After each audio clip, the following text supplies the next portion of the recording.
I don't think.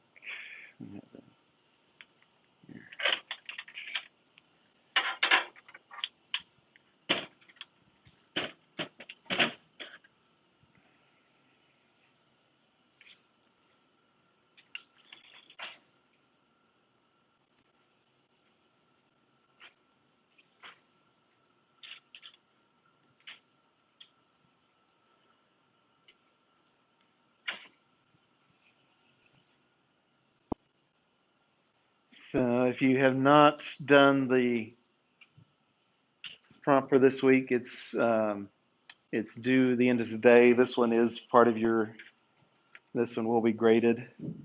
I think it's the surveys are like 10%, and just whether you filled it out or not is all. I'm not uh, going to look at the answers you made. In fact, I don't think I can even see them, even if I wanted to. Um, Not surprising to me that these are running fairly close. Last time, the last class, in fact, ended up with a tie, and so I had to play Kamala Harris in tiebreak. I did a tiebreak to the top one, if you're curious. Um, it's the less controversial one, although Apple has since realized the controversy just in the last month, or I guess a couple of months now, and backed off of this idea.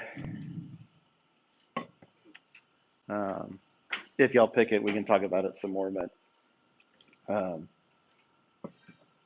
it is there, and the whether or not to make things free or subscription or what you might do is your other option. Turn this down a bit. It's too hot. Try that. Okay. So there's that. You got to the end of today for that. Um, your first essay is also due today. One student had an issue with not being able to use Turnitin. The only thing I could see to do was a synchronized thing that helped that student. So if you do have trouble, please let me know, and we'll see what we can do. Um,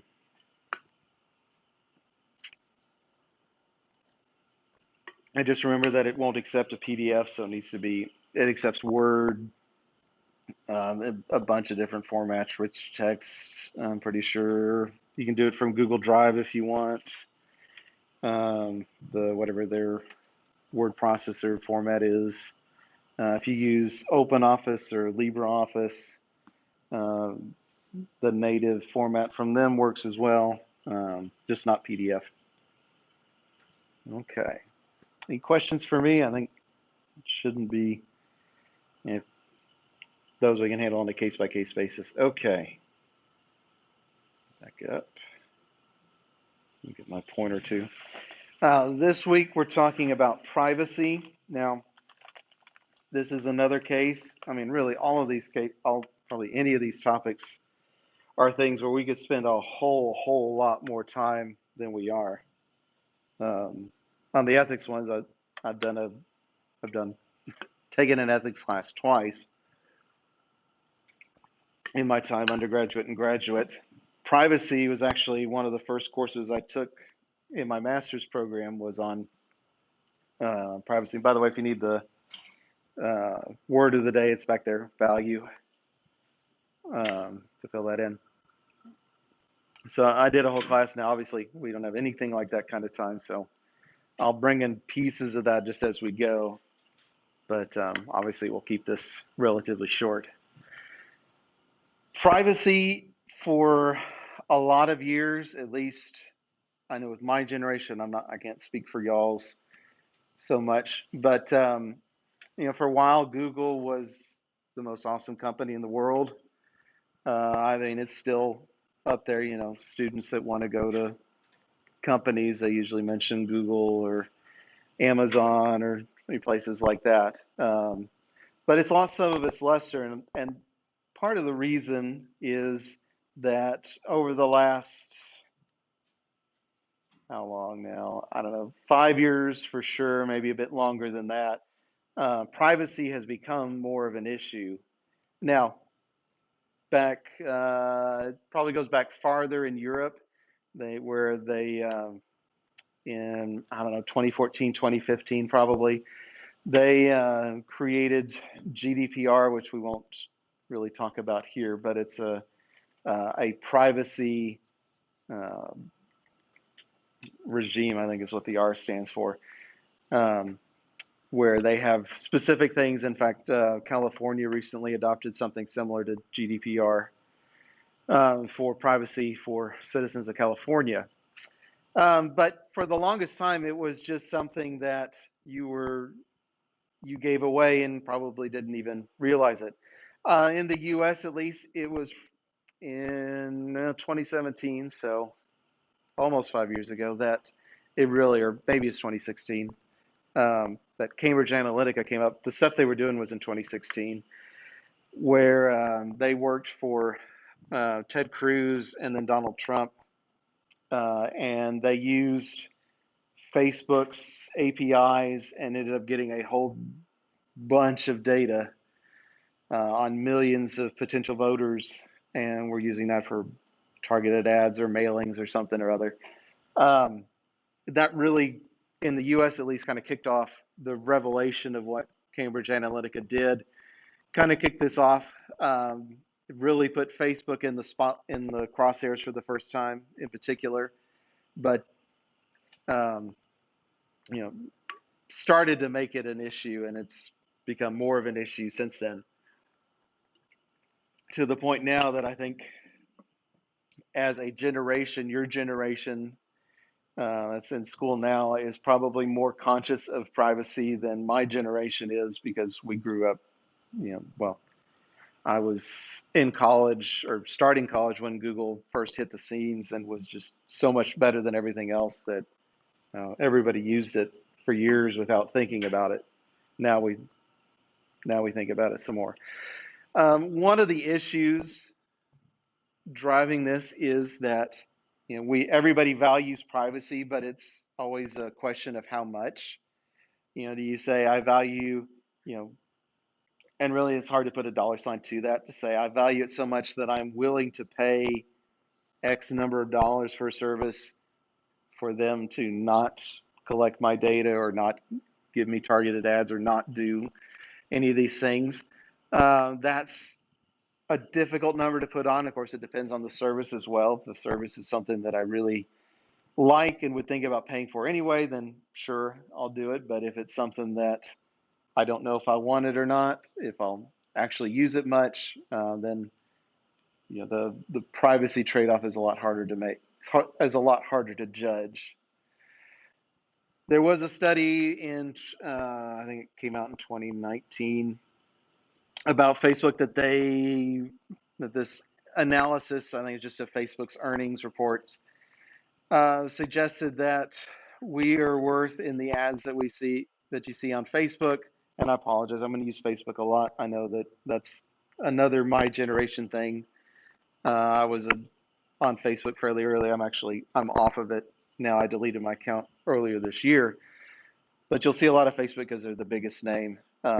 There's Signal and there's Telegram and there's all kinds of other ones, more instant messaging types that I imagine a lot of you use way more than Facebook with us old fuddy-duddies. But anyway, so this was a interesting analysis that suggested that if Facebook was to not show us ads, it would cost us something like $9 a month to use Facebook, and other services would have their own dollar value. Now, I think that's probably, if anything, undervaluing it, only because the fact that Facebook is free is what has given it. It's one of the things that's given it its large reach. There was a social network, I forget the name now, some years ago that did a subscription model where you got in and you paid $10 a month, $30 a month. I forget what they did, what number they picked, but and then they didn't do all the collecting that Facebook does.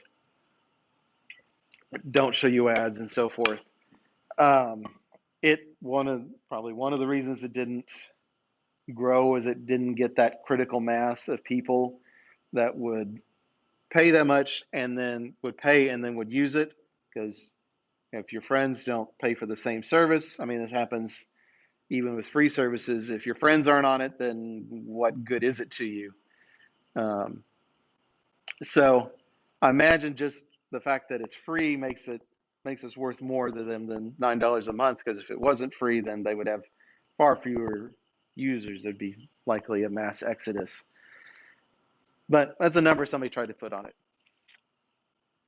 What I want to do for the next bit of class is talk about some of the potential or some of the abuses, and I want to go at it from these categories. 5 things that I think have been part of the or the fall, you might say, of privacy. Things that have made it easier to invade someone's privacy or made it easier for us to want to give up some privacy in order to use a service. So these 5 things. So easier to get information on people, the sheer amount of stuff about us that's available. You can pretty easily go in and find anybody's home address if you want. I showed that my wife, I told you, is a family doctor. I showed her that once, and that kind of freaked her out that her patients could come and find her if they wanted to. Not that she goes trying to make them mad, but patients get mad at things anyway.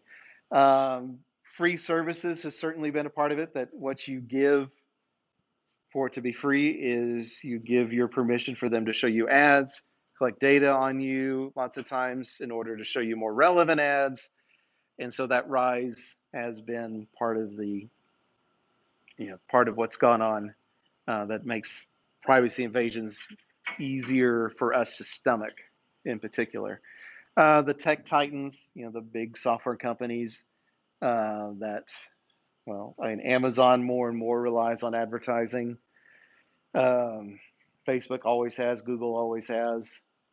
Microsoft does to some extent, not as much as the others, but they do. Apple is kind of the outlier, although they've been using ads more of late. If you've been in the App Store recently, you know that. They get ad revenue as well. And, show you things based on what you bought. And rise of surveillance, which is a lot of that's just the equipment that's much easier, video doorbells and so on.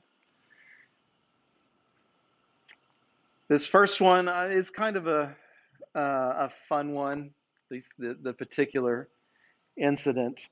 One of the things that, I mean, we've seen it with COVID certainly, is that we want data and we want to know how many people around us have COVID, what's the test positivity rate. We probably, we've learned some terms that we never thought we would need before.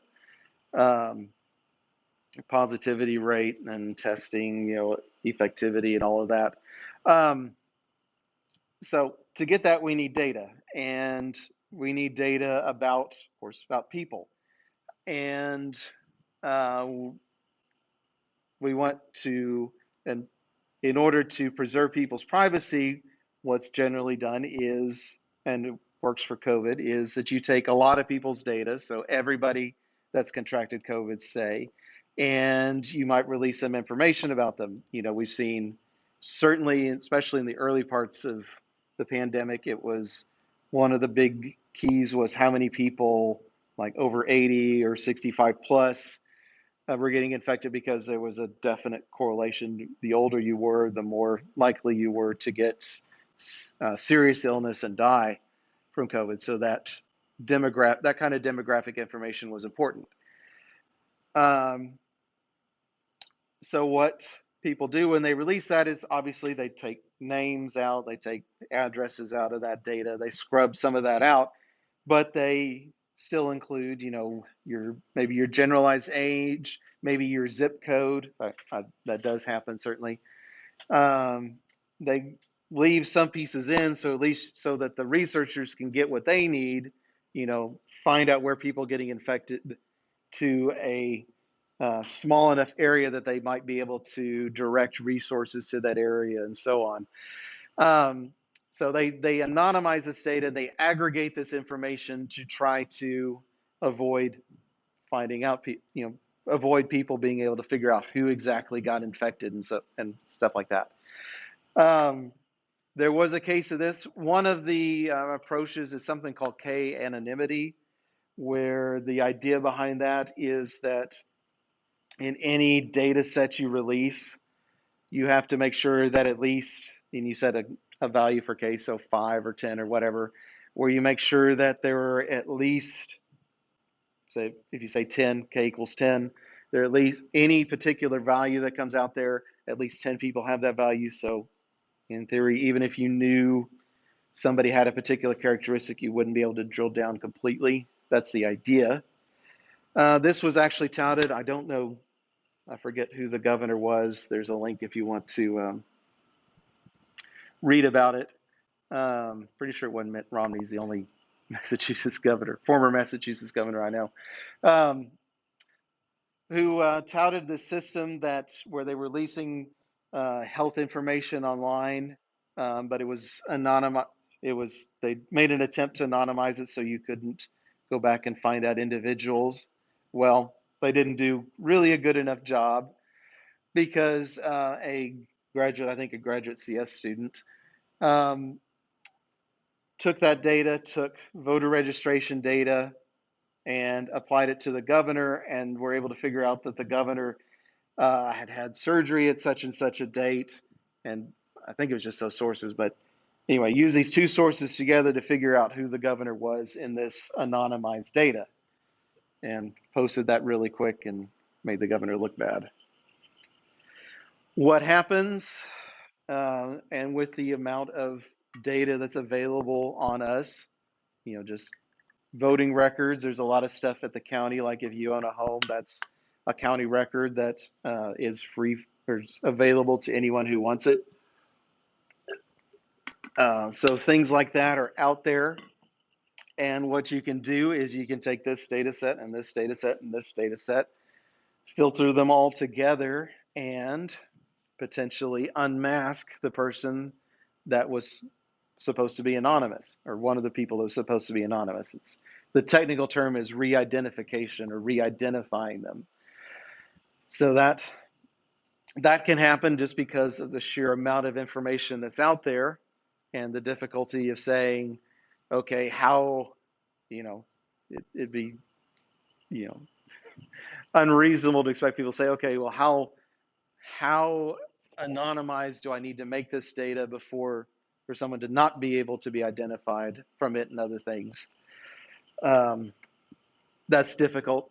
And the access of data, the greater access to data played into this as well. The student had voter registration data, which is public knowledge, publicly available, and was able to make that happen. Another example, this is, I think, changed, or I believe this executive that I mentioned here has left the company. I couldn't confirm that for sure. But in past years, and like 2019, 2020, that first story is from 2019, Google started making deals with healthcare systems. So you could think, the Baylor Scott and White, Texas Health Resources are a couple of the ones in this area. They made deals where they got healthcare data from people for healthcare efforts they were undertaking. This was done for, generally Google has noble reasons for the things that they do. It just ends up looking creepy sometimes. But they made these deals, and they were made in semi-secret, not super secret, but they didn't, they didn't do press releases that they were making these deals. But what happened? What they were doing was in fact legal. If you're familiar with healthcare in the U.S. and privacy in the U.S., you've probably heard of HIPAA. It stands for Health Insurance Portability and Accountability Act. So we normally think of it as something that, well, normally you think about it's just this form that you have to sign when you go to the doctor to say, yeah, you can share my information with my insurance company for billing and whatever, and with these people that I so designate and so on. Um, but one of the things it also does is it encourages these systems to share their data. That's useful if it's done, if it happens and it's done right. If you travel and you end up having to go to the ER somewhere else, maybe they're able to see your drug allergies or your underlying conditions and things like that without you having to go back through all your medical history, which may not be much for y'all, but it gets tiring over time. So they were able to do this. Certainly, there's concern with Google in particular that, well, Google has this. Are they going to match that with, or are they going to match that with my search information and try to give me more relevant ads based on my health conditions that they found out from elsewhere? I don't believe they do that, but they did make an interesting point. We'll talk about what an opt-out is later, but he felt like that it was necessary for Google to do this, and I believe this executive has left, by the way, since then, but I'm not positive on that.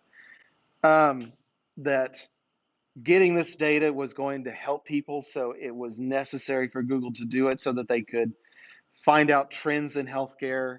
There's certainly been studies about how I think some recently with Apple Watches that uh, it was possible to predict using just how much you're moving around, if you're in the process of getting sick and maybe you don't know it yet.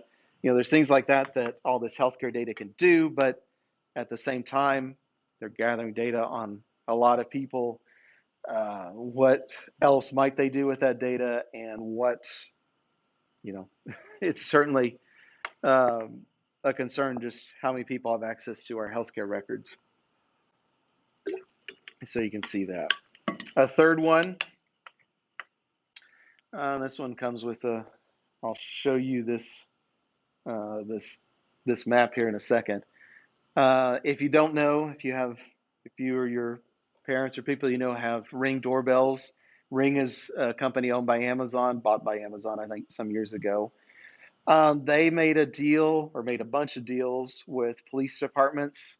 So so that if I believe you do have to consent to this, but if you consent to it, the police department or fire department could take recordings that your Ring doorbell makes and use them for investigating crimes, seeing what happened, uh, where fire investigations, things like that. So if you want to know who does it, the story on this is actually pretty hilarious.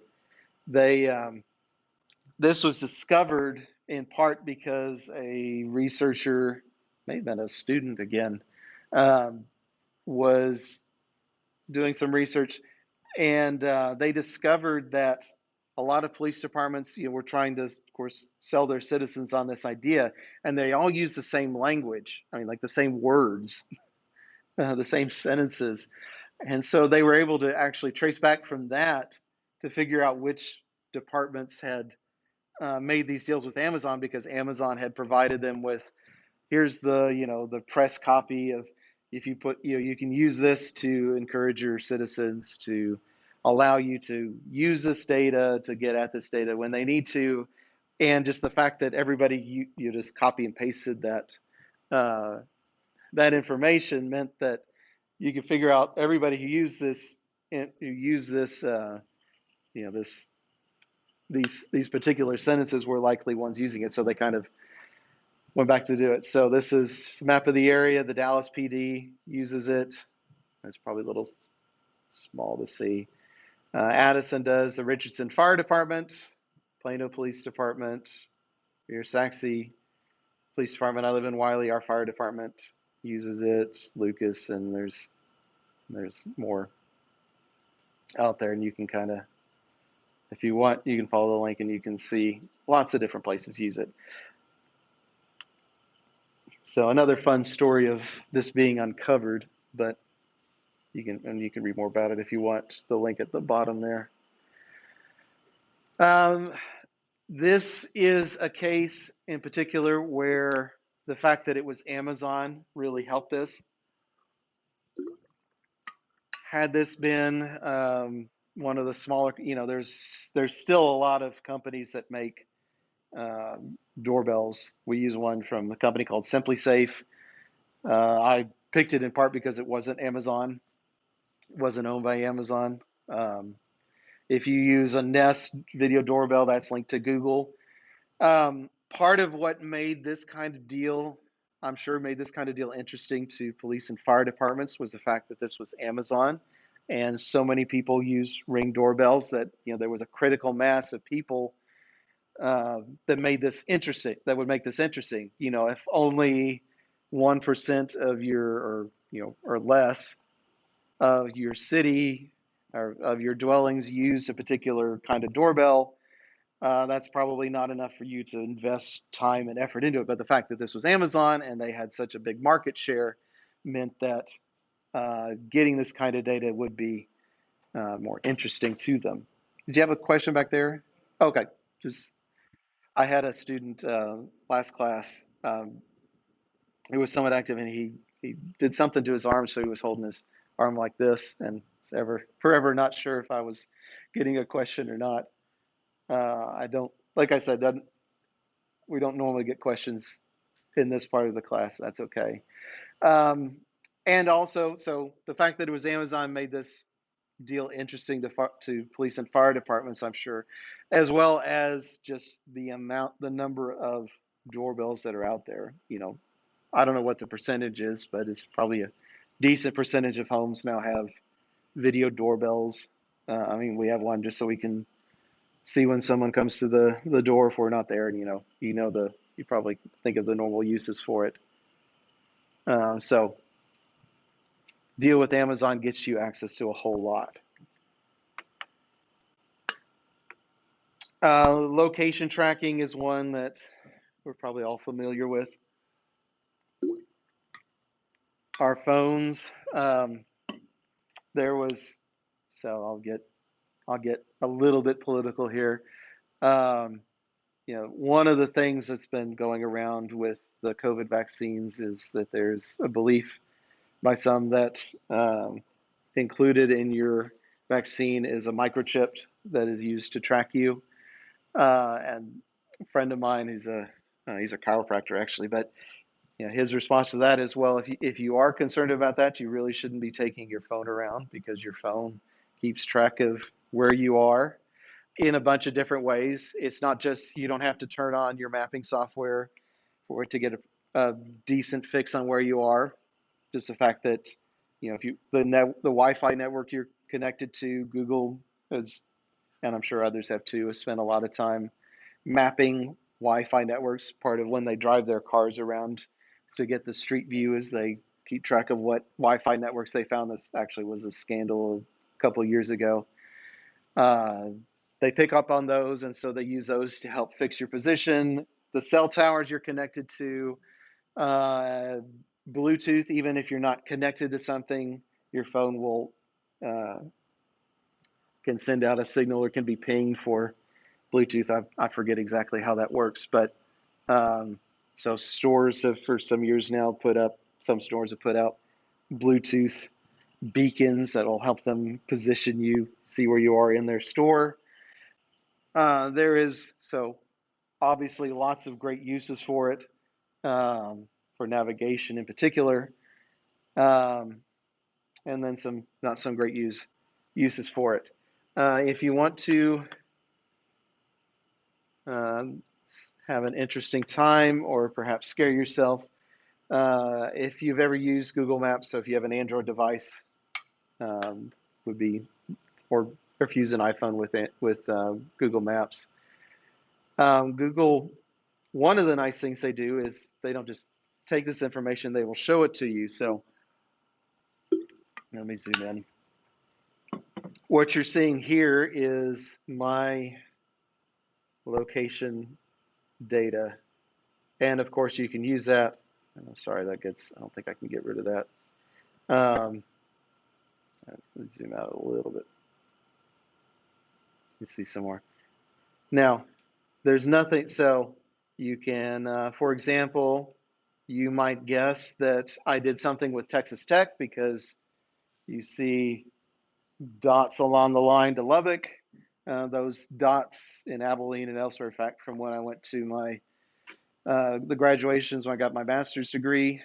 I drove out there. I also flew into Lubbock a few times for stuff related to grad school. See that? You can see a trip we took to Houston one time. You can see we went to the Florida coast and we drove.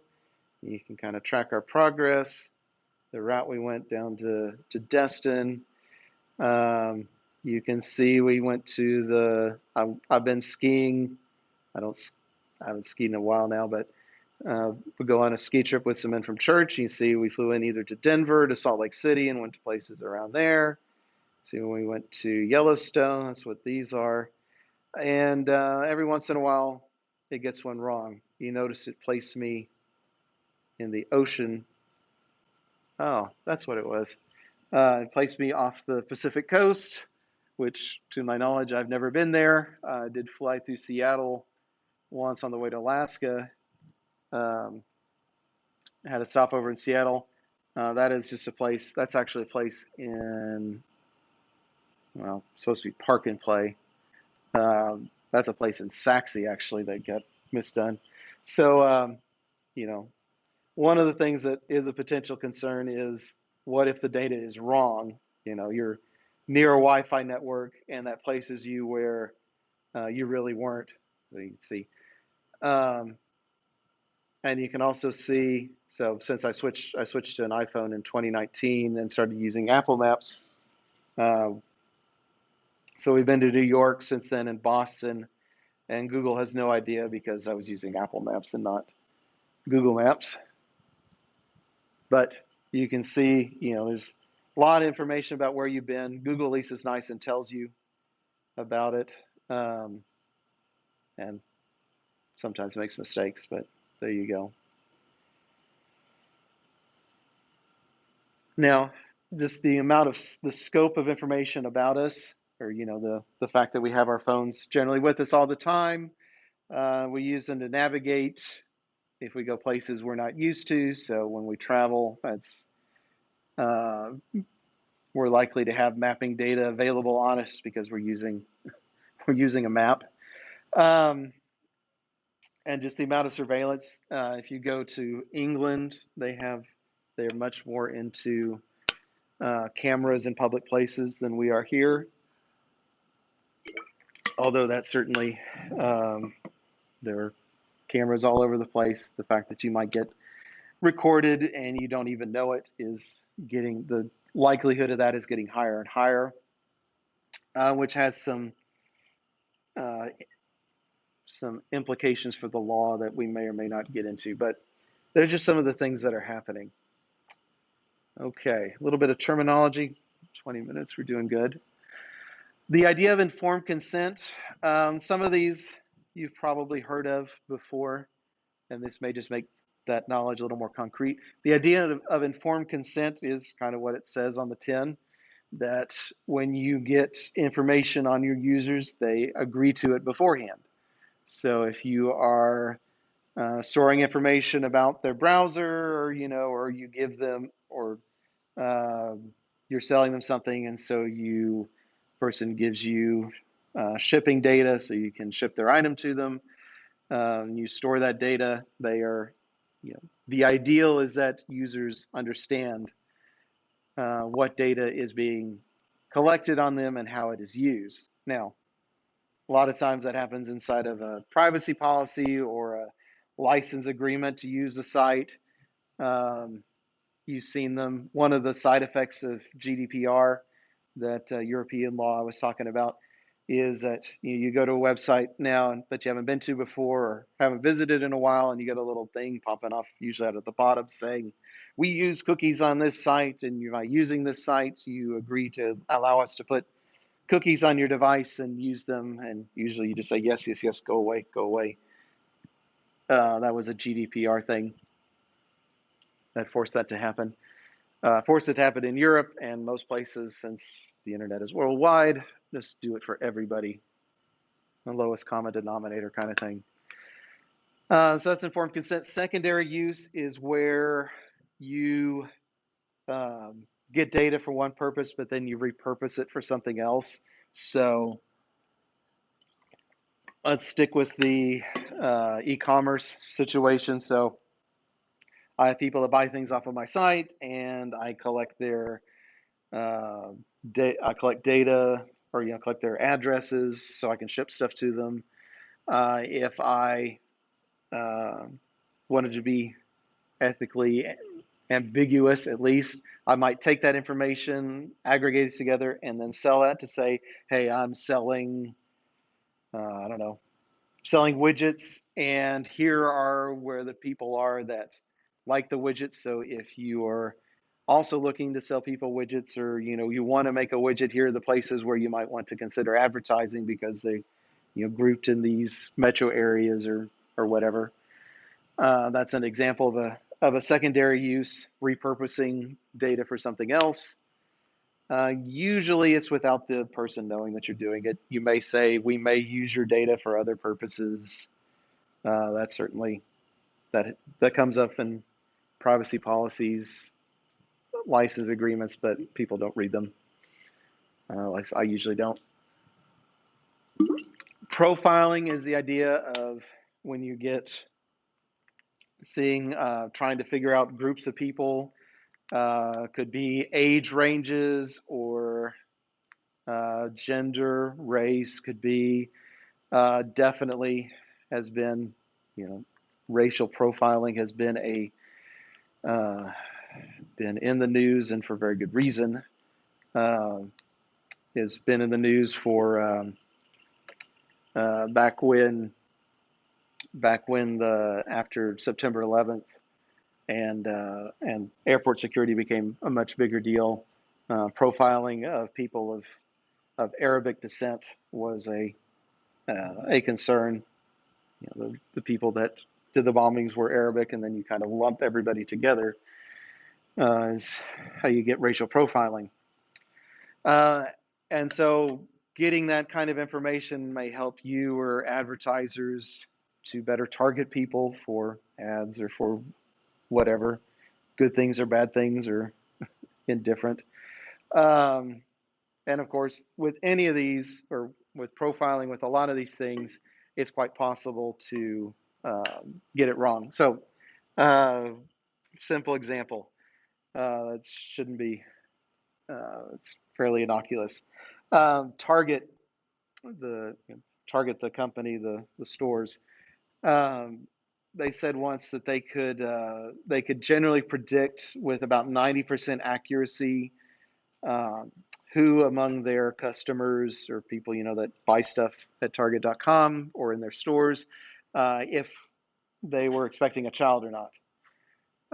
We in fact were part of the 10%, because for a time we would get, we were just like buying baby presents for friends who for baby showers and whatnot, and so we started getting ads from Targets for baby stuff, and our kids are well past that stage, and we would get this stuff. Sometimes you try to profile people and you set your parameters, and sometimes you get people wrong, and then you end up serving them. If it's serving them ads, it's ads that they don't care about, or worse, you might, if you're law enforcement, you might lump one person in with a group that they do not belong to, or just flat out get, it's been in the news that racial profiling has led to police to do things that police should never do. All right.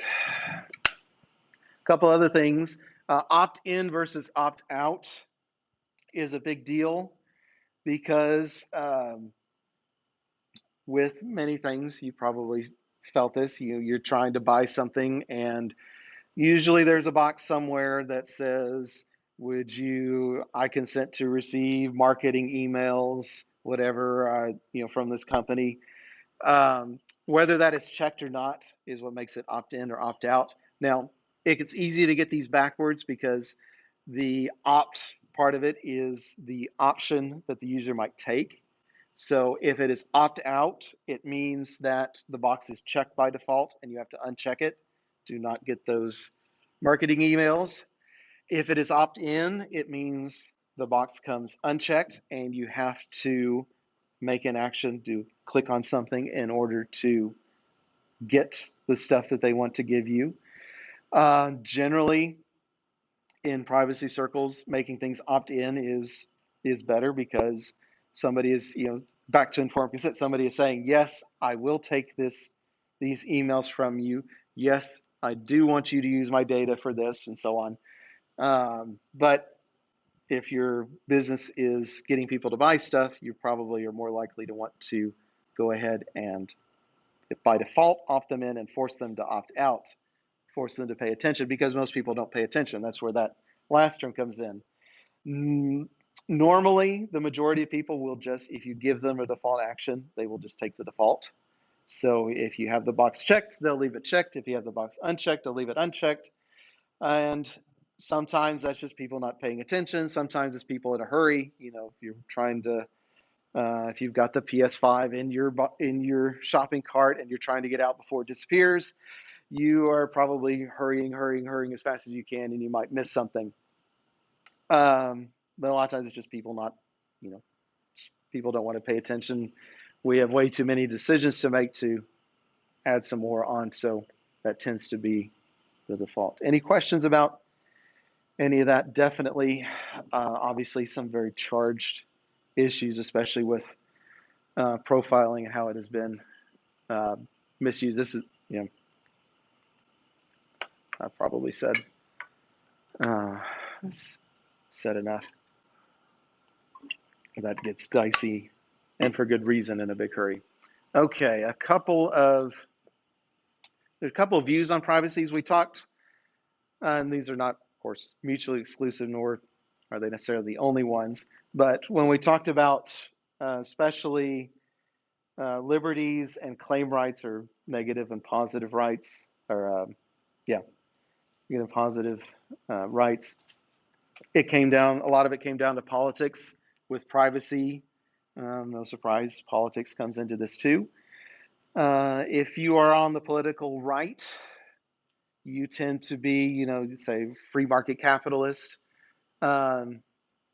So you tend to let people make their own decisions. That's your MO, is you want people to make the agreements and the decisions that they want to make.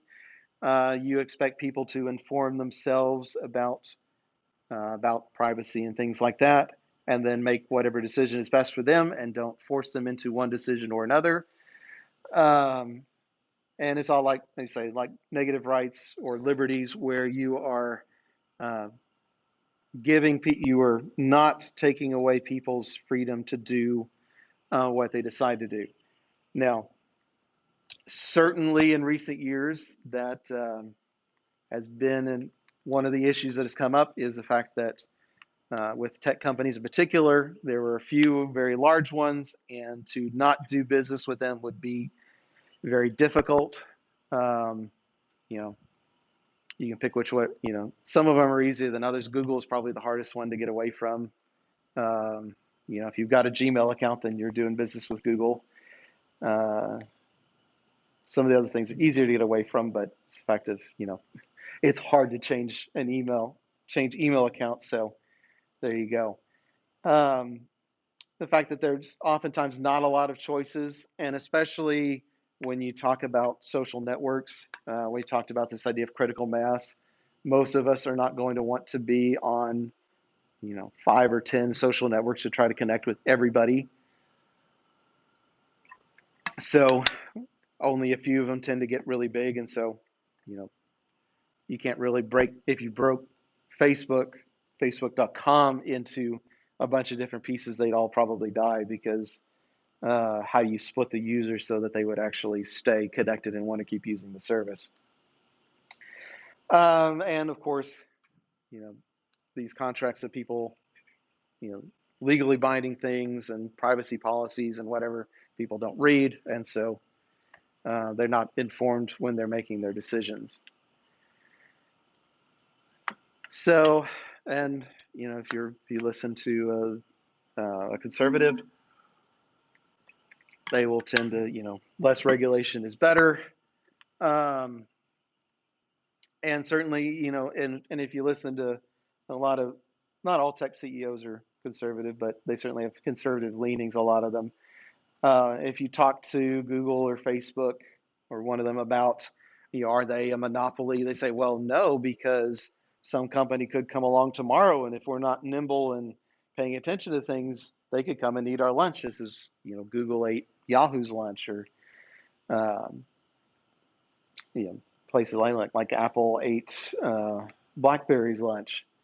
That sure, it's possible that another company could come in, but these companies have gotten so big, it would be difficult to see them actually losing their perch, and especially when they can see a competitor coming lots of times and just buy them up and then have their technology with them. That's part of all the antitrust stuff that's going on in Congress and in lawsuits. The other side is generally called consumer protection. So if you're on the political left, this will look more familiar to you, feel more comfortable to you. The idea that consumers need protection, that nobody can read all of the things that they agreed to. People are, not everyone is a lawyer, and so reading all the legalese is difficult, if not impossible. And so consumers need help. And usually that means, the government coming in and setting the standard. Not always, and there's some, fudging that you can say. In fact, we'll see both of these play out as the semester goes on. And so questions are who watches the people watching? If the government, one of the things I like to say, or I like to think about when I'm thinking about politics is if you are, so right now, if you're a member of the Democratic Party, and Joe Biden is your guy, he may do things that seem great, but if, pick your Republican, were to win in 2024, they might not look so great. One of the places where this really played out is with net neutrality. It was put into place by the Obama administration in about 2015 by the FCC, and then so it became regulated for a time, and then Donald Trump won in 2016. He got control of the FCC, and the FCC reversed all of that. So it was a regulation and not a law, and so it was a lot easier to undo. So and that's where this idea of, when you hear about in the news, we're setting a precedent for something, and that's been in the news with Biden and Trump, and executive privilege. If you follow that stuff, I'm not going to get into it, but certainly what you do, you have to be, if you're wanting to do something, you have to be comfortable with the other political party either undoing it or doing something else with the power that you've unlocked. Okay, how much more do I have? So I'm going to save some. I think I may actually stop us there. I have a lot. I don't have too much left. That's probably the next bit. I think I'm going to save for Thursday, because there's some interesting. Actually, no. Let's talk about it. I can talk about it in a few minutes. Talk about it now. One of the things, if you hear, tech companies talking about this, the tech press talking about this, is that the laws are antiquated. The antitrust legislation goes back, so it goes back to the Sherman Antitrust Act, which I think was made law in 1890. And people apply it to more modern times, but that can be difficult. Privacy, can we get a privacy law through Congress, has been certainly in the news of late, something that people want to do but can't agree on how to do it, and is generally more from the political left than the right. One of the interesting ideas about this, though, is that um, if you change the laws too early, you will tend to force people down a particular path to say this is the way it should be. Um, and certainly, if you ask Google, they would say, well, if you regulated search back in 1998 or so, if you regulated internet search, then Google might not have been able to do all the things that it was able to do to make search better because it might have been restricted by law from doing them. But at the same time, if you wait too long to adjust laws, people can abuse them. You know, America, if you one of the ways you can look at history is seeing America as very uh, as not being proactive. We don't have a good history of being proactive. You can look at that militarily, and you can look at that with laws as well. We didn't break up Standard Oil and some of those trusts until the 1900s when it was just blindingly obvious that they were abusing their power. That same seems to be coming true with tech companies abusing things to where kind of after the horses have gone that will change the laws. There's got to be a middle ground there. I think we're generally too late, but we don't want to go restrict things, regulate things before we have an idea of what we should be regulating them for. Anyway, that's an argument you can take and run with. All right, we're going to stop there unless somebody has a question. Your word is value if you haven't filled out the attendance quiz. Remember that your first essay is due tonight, 11:59. Your second week survey is also due tonight, 11:59. That, of course, takes a lot less time. And otherwise, no questions. I'll see you Thursday. Thank you.